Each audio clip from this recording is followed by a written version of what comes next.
Fala pessoal, depois de um tempo sem trazer vídeo aqui para o canal, eu estou voltando aqui com esse vídeo, né, para trazer mais um livro aqui para a nossa série de livros. E o livro que eu queria trazer hoje é o livro do Satoshi Kanazawa, que é o Paradoxo da Inteligência. O Kanazawa é um pesquisador da Escola de Economia de Londres, tem alguns livros escritos. Dentre as áreas que ele pesquisa está a questão da psicologia evolutiva. Então, dentro dessa perspectiva é que se enquadra o livro do Paradoxo da Inteligência. Então, só para a gente entender, né, o que seria essa psicologia evolutiva. A psicologia evolutiva ela busca entender quais são os fatores constitutivos da nossa cognição, né? Como a gente, através da evolução, construiu a forma como a gente pensa, como a gente raciocina, como a gente se comunica. A gente sabe que a evolução ela precisa de dois fatores, né? A transmissibilidade das características e a variabilidade dessas características. Então, ao longo do tempo, né, os fatores naturais, né, as condições naturais vão selecionando aquelas características que são vencedoras e vai deixando para trás as perdedoras. Então, através dessa seleção, né, essa é basicamente, né, uma forma resumida aí de explicar a evolução, através dessa seleção a gente constrói todas as nossas características, inclusive a nossa forma de pensar. Então esse é o campo que a psicologia evolutiva busca se debruçar. Então, dentro dessa perspectiva de psicologia evolutiva, Kanazawa vai propor que existe um grande paradoxo em ser inteligente. O que significa esse paradoxo? De onde vem esse paradoxo? O autor ele sugere que as pessoas mais inteligentes são as pessoas que eventualmente tomam decisões, por incrível que pareça, mais burras do ponto de vista evolutivo. Como isso ocorre, né? Partindo da perspectiva da psicologia evolutiva, a gente tem a questão da teoria da savana. Como isso ocorre? Eu falei, né, então, que a evolução ela evolui a partir da transmissibilidade e da variabilidade das características. Então, ao longo do tempo, essas variações vão sendo selecionadas pelo ambiente, né, e pelas as condições que vão ocorrendo ao longo do tempo. Isso significa que ao longo do tempo, a evolução, ou de uma maneira geral, a vida, né, em suas diversas formas, ela vai aprendendo. Mas principalmente ela vai aprendendo com o passado, ou seja, ela vai aprendendo com aquilo que aconteceu já. Ela não tem como prever, né, a evolução, a vida, né, em suas várias formas, não tem como prever o que vai acontecer para frente. Mas ela tem como saber o que deu certo no passado. Então, a partir desse método de aprendizado é que a vida vai selecionando características mais importantes para cada uma das espécies em cada um dos ambientes que essas espécies se colocam. Então perceba, o ser humano, né, a nossa espécie, o Homo sapiens, tem aí em torno de 300 mil anos. Né? Essa data é um pouco discutível, cada hora essa data ela se move, mas existe mais ou menos uma pacificação aí de que em torno de 300 mil anos a gente pode colocar como um tempo razoável. Então, desse tempo todo de existência da nossa espécie, a gente viveu muito menos do que 10%, muito menos de 10% desse período em grandes aglomerados urbanos. Né? Se a gente considerar aglomerados urbanos, a gente teria que puxar 4, 5 mil anos, né, no máximo para trás. Né? Se a gente considerar a agricultura, é 12 mil anos apenas. Então, menos de 10% é que a gente está nessa vida mais ou menos, no início ali mais ou menos sedentário e depois aí sim se consolidando. Mas se a gente considerar o último século, né, com toda a tecnologia, toda a interação, né, intensa que a gente faz, não tem precedente na história da nossa humanidade. Então o que acontece? Acontece que todo o aprendizado genético que você carrega, ele é mais do que 90% de uma vida em savana, de uma vida dentro de uma savana africana, caçando ou colhendo frutas e outros alimentos. Então, ou seja, boa parte do aprendizado que nós temos, quanto seres humanos, é dessa existência como caçador-coletor numa savana africana. Isso reflete em todas as nossas formas de agir, de pensar, de lidar com os outros.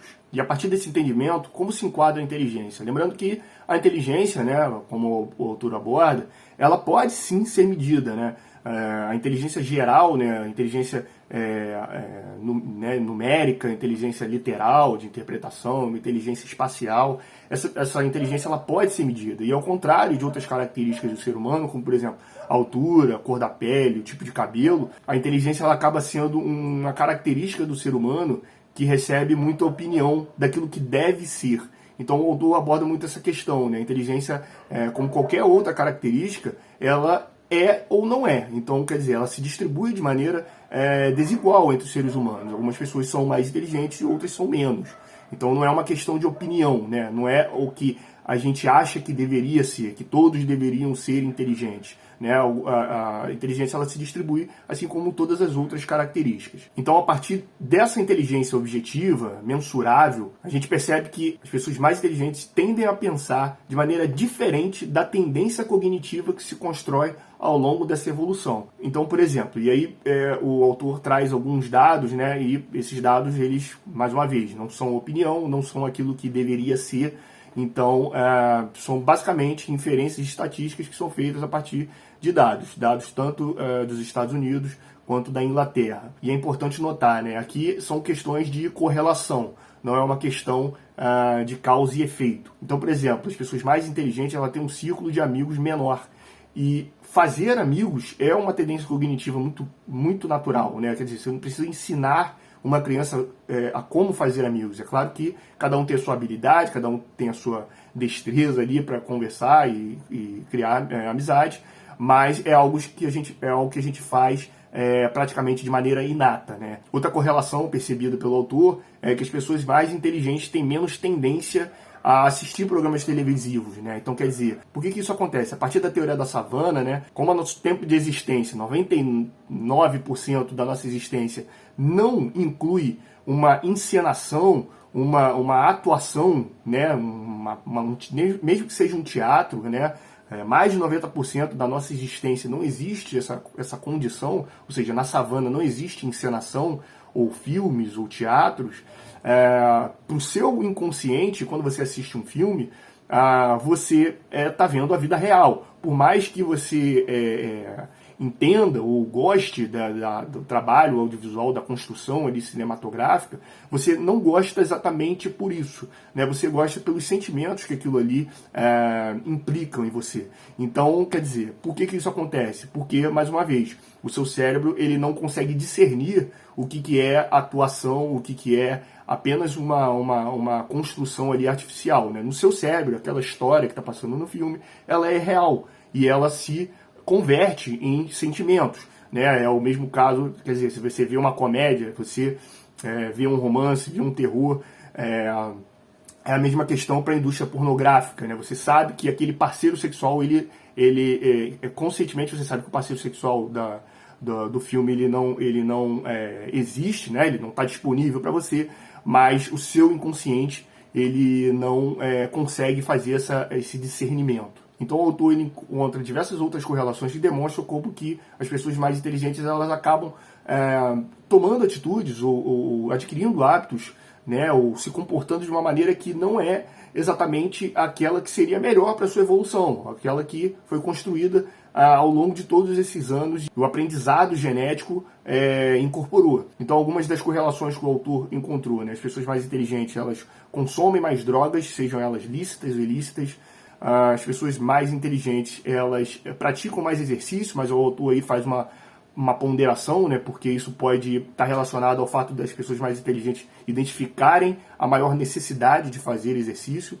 Pessoas mais inteligentes estão correlacionadas com pessoas que são ateias ou não tenham exatamente uma religião. Pessoas mais inteligentes estão relacionadas à monogamia, né, ou seja, de serem mais fiéis ali no relacionamento.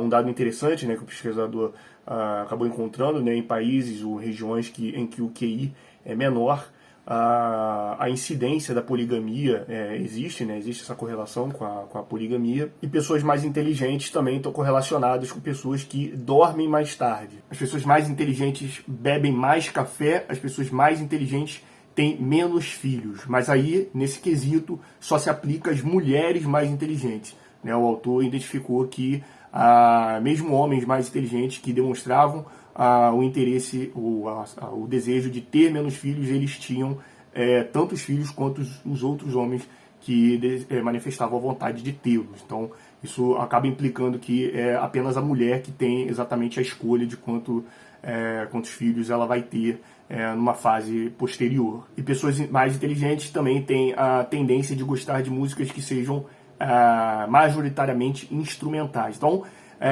através dessas relações, o autor discute como que esses comportamentos, essas vontades das pessoas que têm um QI mais alto são exatamente divergentes daquilo que toda a construção, todo o aprendizado genético ele foi construindo ao longo do tempo. Então essas são algumas das ideias que o autor traz no seu livro. É claro que eu sugiro a leitura. Esse livro eu li ele em inglês, mas eu tenho certeza que ele deve ter em português sim. Se eu achar, eu coloco o link aqui embaixo nos comentários. E se você gostou, bom, principalmente agradecer para você que assistiu até aqui. Se gostou, dê um like, compartilhe, se inscreva no canal, porque eu devo trazer mais livros aqui para a gente conversar e discutir algumas das ideias principais. Obrigado e até a próxima.